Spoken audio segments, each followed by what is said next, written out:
All right, you guys want to talk about something real? Because that's how I am. Like, van life is not always beautiful.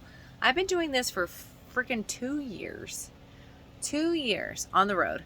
I installed all of my solar myself. I installed all of the equipment underneath my bed myself.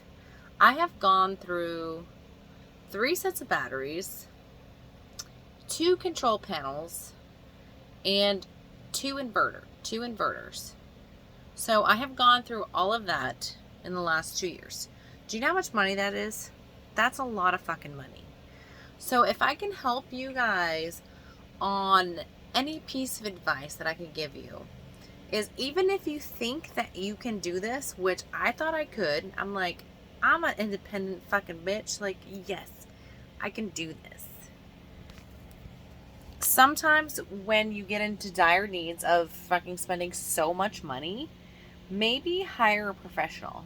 Somebody that knows what they're talking about. Somebody knows what's going on with solar. Because if you don't know solar, solar is kind of complicated.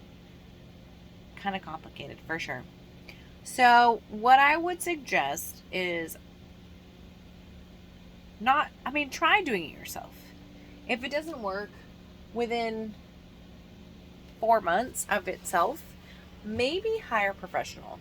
Don't waste all the money I've done. You know me, I'm like the not what to do girl. Don't do what I do. So these are lessons learned. Don't do what I do. Go to a professional first. Don't go to somebody in Utah. Like, apparently those people in Utah don't know what they're talking about. Sorry, anybody that's in Utah. I'm not trying to be mean. But apparently, like, this person has fixed much more worse shit than I have put into my van. So, what I would say is find a professional that knows what the hell they're doing. Go find them. Hire them. And yes, is it pricey? Yes. Is it worth it? Yes. So I would say definitely go find somebody that knows what the fuck they're doing. Not like me, not like yourself. If you don't know what you're doing 100%, go find somebody that knows what they're doing. It will save you so much money in the long run. I wish I had found this person, like, I don't know, 2 years ago. And I wish I hadn't been so stubborn on trying to make sure I did it my own way, because they have had me up and fixed within 4 hours today of making sure everything is running correctly, like my fan's running, and make sure that your batteries are running off your alternator. I was so worried about having my batteries and my solar running off of my alternator, because I was like, oh my god, like, what if I have to, like, leave in a hurry and it's drained, all that. It's only running when your vehicle is running. So make sure you have somebody that knows what they're doing to freaking have this situation fixed.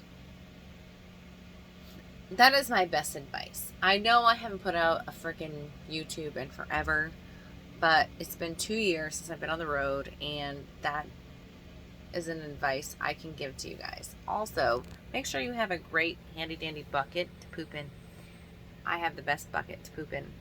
Not that has anything to do with what we're talking about, but that doesn't matter. This is realist fucking bullshit.